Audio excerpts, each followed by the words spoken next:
आपके ख्याल में जो सजा उन्हें हो चुकी है अब उनको उसकी ताहयात नाअहली भुगत? मैं ये नहीं कहता, लेकिन एक प्रोसेस है कि जिसमें उनकी अपील सुनी जाए। वो पाकिस्तान आते, उन्हें कैसे रिलीफ मिल सकता है? पाकिस्तान आते, अगर वो पाकिस्तान आते सबसे पहले सरेंडर करते, ठीक, एक आम प्रिजनर की तरह जो उनको एक्स्ट्रा ऑर्डिनरी रिलीफ दिया गया, वो वापस जेल जाते, फिर उनकी अपील सुनी जाती है और अपील के अंदर जो कानूनी नुकात थे उनके ऊपर बहस होने के बाद फैसला हो जाता।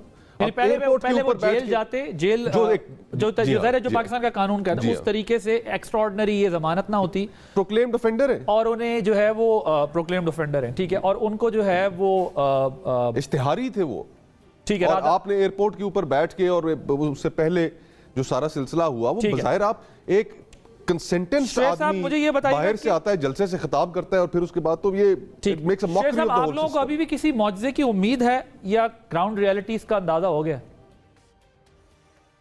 देखें, एक तो ग्राउंड रियलिटी आप जहन में रख लें, अब जिस तरह की ये निज़ाम रियासत के हरकारे और एहलकार एक कायदे करप्शन को बचाने की कोशिश में तन मन धन कुर्बान कर रहे हैं, अवाम उनसे उसी तरह मजीद नफरत कर रही है। 25 करोड़ अवाम इनके हाथों से जलील और रुस्वा हो गई, माशी तबाही उनके मुकद्दर में है, इंसाफ उनको नहीं मिलता और एक शख्स को ये जो कुछ प्रोटोकॉल मिल रहा है, यानी एक मुजरिम, सुप्रीम कोर्ट की जजमेंट है, एक मुजरिम जब आएगा वो कहते हैं अदालत में सरेंडर नहीं करेगा, वो जाएगा in compliance of the judgement of the court, वो जेल में जाएगा, फिर आपकी अपील इंटरटेनेबल होगी। ये एक मोहम्मद आसिफ हमारा मेंबर पंजाब बार काउंसिल है, ऑनरेबल वोटर मेंबर है, मेंबर इलेक्टेड मेंबर है इस्लामाबाद पंजाब बार काउंसिल का, उसके केस में जस्टिस तारिक मसूद साहब का ये 6 महीने पहले का फैसला है। उससे पहले 3 मेंबर बेंच का फैसला है, 2015 SCMR अदनान का केस है। वो ये कहते हैं कि आपका बेलेबल ऑफेंस भी है, आप उस वक्त तक अदालत में अपील फाइल नहीं कर सकते जब तक आप जेल नहीं चले जाते। यहाँ प्रोटेक्टिव बेल का कोई कंसेप्ट नहीं। और हाई कोर्ट ने क्या किया, कहा जी चूंकि नैब कह रही है इसलिए हम जमानत दे रहे हैं, प्रोटेक्टिव बेल दे रहे हैं। प्रोटेक्टिव बेल का कंसेप्ट ही नहीं है मुजरिम के लिए। अब आप आगे आ जाएं, पंजाब का ये केस ही नहीं है। पंजाब कैसे एक फेडरल का नैब का एक मुजरिम है, उसको आज ही मैटर सब जुडिस है बिफोर द हाई कोर्ट, वो सजा सस्पेंड कर दी। अच्छा, उससे आगे वो जब जमानत लेकर गए थे और वो बॉन्ड देके गए थे 50 रुपए का, तो वो किस हुकूमत ने उनकी सजा मुअत्तल की थी? देखें, वो मुअत्तली जो थी वो हाई कोर्ट के आर्डर से गए थे, वहां भी हाई कोर्ट का आर्डर था और यहां भी इस्लामाबाद हाई कोर्ट से जमानतें ली थी। एक केस में ऑलरेडी जमानत आप कह रहे हैं कि अगर हाई कोर्ट उनको जमानत दे तो पंजाब हुकूमत दे सकती है, खुद से नहीं दे सकती अपने किसी भी कानून के तहत? नहीं, पंजाब हुकूमत का रोल ही कोई नहीं है, पंजाब हुकूमत का काम ही नहीं है इस केस में। पंजाब हुकूमत का केस बनाया हुआ नहीं है यहाँ। तो इस केस में CRPC 401 में तो लिखा हुआ है ना कि दे सकते हैं। देखिए, पंजाब हुकूमत जिसने मुकदमा कराया होगा, जो उसमें कंप्लेनेंट होगी पंजाब की हुकूमत तो या रियासत, तो वहां के स्टेट का केस ही नहीं है।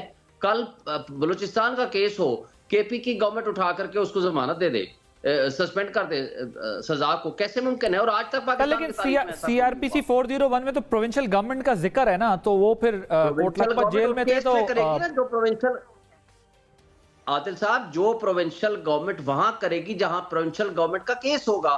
केस है आपका फेडरल का, केस है आपका फर्ज करो KP का या बलूचिस्तान का, सिंध हुकूमत या पंजाब हुकूमत बैठ के कैसे फैसला कर देगी? और तीसरी बात मुझे बताएं, आज भी जो बड़े मुअज़्ज़ज़ जज साहबान ने, बड़े काबिल एहतराम है हमारे लिए, ये पार्ट हट केस है अपील चीफ जस्टिस और जस्टिस मोहसिन अख्तर की। उन्होंने जस्टिस मियां गुल साहब को उसको अपने साथ बिठा लिया।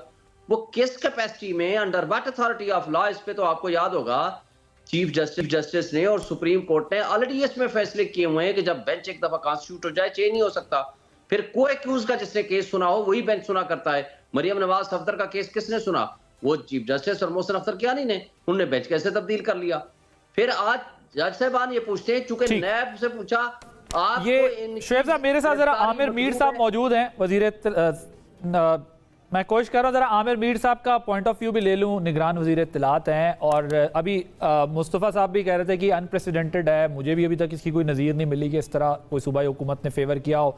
और आप भी कह रहे हैं कि वो चूंकि पंजाब के केस नहीं है, हालांकि वो कोर्ट लखपत में थे, लेकिन आप कह रहे हैं कि नहीं हो सकता। आमिर साहब अस्सलाम वालेकुम।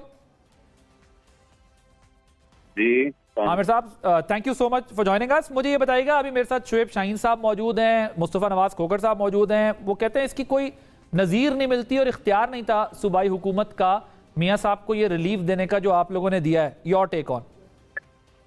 लेकिन अगर निगरान हुकूमत को इख्तियार हासिल नहीं था तो फिर वो कोर्ट जो है वो नहीं तस्लीम करेगी। अगर इख्तियार हासिल है तो कोर्ट तस्लीम कर लेगी। सब मगर वो कहते हैं कि सूबाई हुकूमत का केस ही नहीं था, ये तो वफाकी हुकूमत का था, तो ये सूबाई हुकूमत उसमें रिलीफ कैसे दे सकती है? देखते हैं, ये इस पर भी मेरा वही जवाब है। अगर सूबाई हुकूमत का इख्तियार नहीं था तो फिर ये फैसला रिवर्स कर देगी कोई ना कोई अदालत। तो आप का भी रिलायंस ये है कि अगर जो आपने रिलीफ दिया है तो अगर कोर्ट ने उसको उड़ाना होगा तो उड़ा देंगे, नहीं उड़ाना होगा तो कंटिन्यू रहेगा, फिर आपकी बात एंडोर्स हो जाएगी। देखें, ये जो अक्टूबर 2019 को यही रिलीफ CRPC के तहत दिया था इमरान खान की वफाकी हुकूमत के कहने पे, तो तब भी तो कोर्ट ने आखिरी फैसला किया था ना। हमने भी तो कोर्ट को रेफर कर दिया। ये जो आपको ये बातें बता रहे हैं, सवाल कर रहे हैं, उनको कहें कि इस चीज को पहले समझें कि वो क्या बात कर रहे हैं। तो सर वो ये कहते हैं हाई कोर्ट का ऑर्डर था इसलिए रिलीफ पंजाब हुकूमत ने दिया, वरना खुद से नहीं दे सकते। कह रहा है ये कोई आईनी एक्सपर्ट कह रहा है। अगर वो हाँ, शुएब शाहीन साहब भी वकील हैं, मुस्तफ़ा नवाज खोखर साहब कह रहे हैं इसकी कोई प्रेसिडेंट नहीं है माजी में। पता कर रहे हैं कि माजी में कोई ऐसा रिलीफ 401 से मिला हो। मुस्तफ़ा साहब क्विकली जरा, वो कहते हैं कि जी होगा तो कोर्ट उड़ा देगी। दूसरी चीज़ वो ये कह रहे हैं कि वही मेरी वाली बात करें जो मैं सवाल आपसे उठा रहा था, वो कह रहे हैं पहले मैंने जो शुएब साहब से भी बात की कि पहले कैसे दिया, तो वो कहते हैं ठीक है कोर्ट कर देगी, वो देख लेगी। क्या देखिए, पहले भी जो अभी शुएब साहब ने भी इसका जिक्र किया, आपने भी एक्चुअली सवाल पूछा था कि मियाँ साहब का बाहर जाना वो भी तो कोर्ट के फैसले के तहत ही हुआ था, लेकिन अनप्रेसिडेंटेड था। अनप्रेसिडेंटेड था कि इस तरह के एक कन्विक्टेड प्रिजनर को इस तरह का एक रिलीफ मिले, और उसके जो मुहरकात थे उससे भी आप और मैं वाकिफ हैं। देखें, हम केसेस के मेरिट्स, डीमेरिट्स, लीगैलिटी, इलीगैलिटी, लॉफुलनेस, अनलॉफुलनेस, ये सारी चीज़ के ऊपर हम गुफ्तगू कर सकते हैं, लेकिन ये मेरे नज़दीक बेमानी हो चुकी हैं ये बातें। इसलिए कि असल जो इस मुल्क के अंदर जो पावर स्ट्रक्चर है, जो पैराडाइम है, उसके आप फेवरेट हो जाएंगे तो आपके लिए दरवाजे खुल जाएंगे, आपको रिलीफ मिल जाएगा। आमिर साहब वो ये कह रहे हैं, ये लॉ एक्सपर्ट्स हैं, ये कहते हैं कि जी वो इस्लामाबाद हाई कोर्ट ने रिलीफ दिया था इसलिए पंजाब गवर्नमेंट को देना पड़ा था, वरना पंजाब हुकूमत इटसेल्फ नहीं दे सकती क्योंकि सूबे का तो वो केस ही नहीं है कि वो उसके अंदर रिलीफ दे सके। जी, योर टेक ऑन। अगर कोई समझता है कि ये काम गलत हुआ है तो उसका फैसला हो जाएगा। जिन्होंने फैसला करना है वो बता देंगे कि ये सही है या गलत है, लेकिन उसके लिए जरूरी है कि टॉक शो में बैठकर ये बात करने की बजाय वो जाएं किसी रेलिवेंट फोरम पे, वहां पे जाके अपनी पिटीशन डाल दें। ओके, अच्छा आमिर साहब ये बताइएगा, वो जो पुलिस एहलकार हैं जिन्होंने वो सलूट किया था मियाँ साहब को, इसके ऊपर क्या राय है पंजाब हुकूमत की? ठीक किया था, दुरुस्त किया था, गलत किया था? देखिए, वहां पर दो फॉर्मर प्राइम मिनिस्टर्स मौजूद थे, नवाज शरीफ और शहबाज शरीफ। सिक्योरिटी और प्रोटोकॉल जो है उसका तकाजा होता है कि जहां फॉर्मर प्राइम मिनिस्टर पहुंचे और फिर उनको सिक्योरिटी कंसर्न्स भी हो, वहां पे CCPO और डिप्टी कमिश्नर जो हैं वो जाते हैं। ये एक SOP है जिसके तहत वो भी वहां पर गए थे। इमरान खान जब प्राइम मिनिस्टर थे वो अंदर से अपने लोगों को भेजते थे, बाहर जाके मारो, पथराव करो, बॉटल बम जो थे वो मारो, को तब भी हम प्रोटोकॉल देते थे। 250 सिक्योरिटी के लोग उनके साथ होते थे। तो ये तो हर जो इलेक्टेड प्राइम मिनिस्टर है इस मुल्क में रहा है, उसको इक्तदार से जाने के बाद ये सिक्योरिटी और जो प्रोटोकॉल है वो मिलता है। अच्छा, ये मुस्तफ़ा साहब का ये ख्याल है कि चूंकि अब मियाँ साहब की आमद पर ये एक वेव चल पड़ी है कि उन्होंने अगला वज़ीर आज़म बनना है, तो इसलिए जो है वो निज़ाम उनके लिए हरकत में आ गया है, तो क्या पंजाब हुकूमत भी? मुस्तफ़ा भाई जो है वो सियासी आदमी है, हम गैर सियासी लोग हैं, तो मैं सियासी जो उनके कंसर्न्स हैं उनको एड्रेस तो नहीं कर सकता। ये तो किसी सियासी वैसे वो आजकल किसी भी जमात के साथ नहीं है, वो भी थोड़े से गैर सियासी हुए हैं। ऐसा ही है, हम चाहते हैं कि ये भी किसी सियासी जमात का हिस्सा बन जाए। तो आप किस जमात का इनको हिस्सा बनवाना चाहते हैं? मैं चाहूंगा कि ये जो अपनी पार्टी बना रहे हैं वो जल्द अज जल्द बना लें। अच्छा, वो लॉन्च कर दें। साथी हैं वो बिखर जाएंगे। तो इनकी पार्टी का हेड कौन होना चाहिए? इनकी पार्टी का हेड इनसे बेहतर कोई नहीं हो सकता। मुस्तफा साहब से ना। जी शुएब साहब, जो होते हैं वो शायद वो शायद इतने खतरनाक ना हूं जितने ये हैं। मुझे ये बताएं कि एक मुजरिम के लिए तो इतने प्रोटोकॉल आपको याद आ जाते हैं, तो जबकि पीटीआई का जलसा with the permission of the court कौन सा बोल रहे हैं? मैं आपके सवाल का जवाब दूंगा ना शहज़ेब। जी आमिर साहब, ये शुएब शाहीन साहब तहरीक इंसाफ के वकील हैं, वो बात कर रहे हैं। नहीं, मैं उनका रिकॉर्ड ठीक है। दुरुस्त नहीं है, इसलिए जी ठीक है। मैं ये जरा जलसे पे एक एतराज, शुएब साहब आपका पॉइंट आ गया। मैं जरा आमिर साहब से सवाल कर लूं, क्योंकि वो कह रहे हैं मैंने इंटरेक्शन नहीं करना, बिकॉज मैं वो सवाल मेरे जवाब देना चाहते हैं।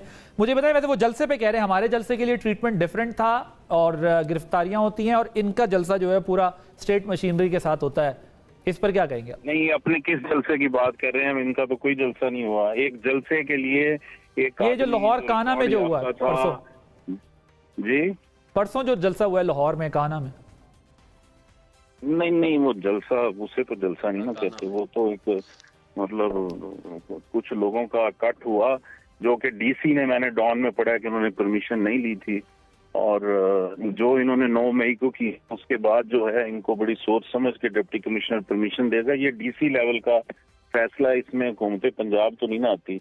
वो जिस लेवल का जलसा था उसको डीसी ने डील करना था ना जी। अच्छा, तो पंजाब हुकूमत अब इस बात का ख्याल रखेगी कि 9 मई की वजह से जो पीटीआई है उसको जलसे की इजाजत देते हुए देखा जाए कि कोई तोड़ फोड़ या मजीद नहीं, हर सियासी जमात को जो मौजूदा हालात हैं उनमें जो कुछ हो चुका है इस मुल्क में, वो देखना पड़ता है कि कौन लोग हैं और वो क्या करना चाह रहे हैं। उस रोज भी इन्होंने जो इकट्ठ किया था और फिर जिस तरह हमले हुए, वो आपके सामने है। पाकिस्तान में एक नई तारीख लिखी गई थी, और सब जानते हैं कि ये बताएं कि क्या पीटीआई बैन हो चुकी है? Thank you so much Aamir Mir साहब, बहुत शुक्रिया हमें टाइम देने के लिए। वो जी शुएब शाहीन साहब, आपको बात है, वो गालिबन इंटरेक्शन नहीं करना चाहते, इसलिए जो है वो मुझे समझ आ गई। मुझे ये बताएं कि नवाज शरीफ साहब का वो जो हाईजैकिंग का केस था, उसने कहा इंडिया ले जाओ इनको, हमें कोई परवाह नहीं है। वो जो रियासत का सबसे बड़ा सुतून है वो है सुप्रीम कोर्ट ऑफ पाकिस्तान, उस पर हमला करने वालों को इजाजत है, और पूरे पीटीआई को साहब, लेकिन एक बात बताएं, ये तमाम हालात देख के भी आपको अंदाजा नहीं हुआ कि इस मुल्क में केसेस बनते किस तरह हैं, चलते किस तरह क्लियर होते हैं और किस तरह बनते हैं? आप अभी भी कन्विंस हैं कि वो ज़ाहिर, अगर जब आप ये कहते हैं कि वो तैयारा वहां भेज रहे थे तो इसका मतलब गद्दारी की है उन्होंने, आप समझते हैं कि वो मियां साहब गद्दार है? मैं कहूं या ना कहूं, मुझे बताएं। नहीं सर, मैं आपकी राय जानना चाहता हूं ना। के मुताबिक मेरे से ना कहलवाएं, जुर्म था कि नहीं था? आपसे अगर मैं तो आपकी राय ले रहा हूं, तो वो जुर्म था ना, एक जुर्म था। आप तो उस जुर्म के मुताबिक आप प्रोसीड करें। तो आप समझते हैं कि मियां साहब हमला जुर्म था कि नहीं था? सर मेरी गुजारिश तो सुन लें। गद्दार होना ना होने का मैं नहीं कहूंगा, तो केसेस तो आज आपके ऊपर भी है ना हुजूर, निजाम इंसाफ कहेगा। लेकिन मुझे एक बात बता दें, क्या हमारे मुल्क में हमने निजाम इंसाफ को दुरुस्त नहीं करना? क्या हमारे जजेस ने अपने आप पे ये दाग जरूर लगवाना है कि आप भी किसी से डिक्टेशन लेके फैसले करते हैं? क्या हमारे मुल्क में हमने कोई चीजों को दुरुस्त करने की तरफ नहीं तो जाना? सर ये जब